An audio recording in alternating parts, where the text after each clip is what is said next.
So first and foremost, people think that judges are fair, balanced people who make sound decisions based upon scrutinising evidence sensibly and thoroughly and coming to a just decision.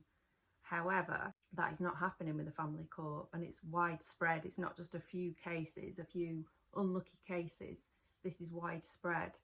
It's because the burden of proof, or the standard of proof, is being misused. So the standard of proof that is used in criminal court is beyond all doubt, the premise of which is that they would rather have 10 guilty people free than one innocent person wrongly imprisoned. Obviously, injustices happen in criminal court. However, they happen in family court much, much more because of this standard of proof being quite low. It's a balance of probabilities. So in order for the judge to make findings, it just has to tip the scale of 51%. Literally, you can have a finding made against you just on the judge's say-so. There doesn't need to be any rational argument, any evidence, any proof.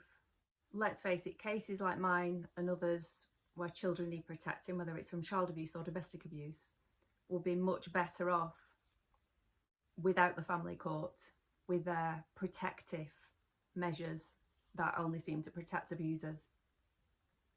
We would do a much better job of protecting our children, ourselves and our families, rather than having a judge change reality.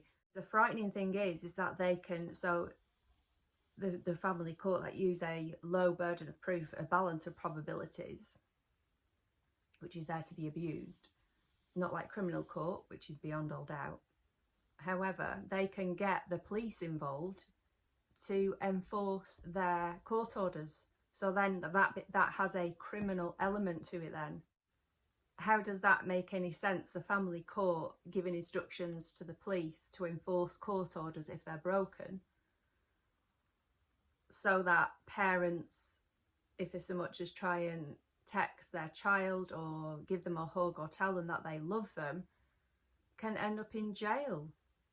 And it has happened to many, many people, because the consequences are far worse, it could be argued, than in criminal court, where you can lose your liberty for some time, and there's other things you can lose as well, obviously. But with a family court, you end up serving the equivalent of a emotional life sentence because of the consequences of what the court have done by separation between parents and children.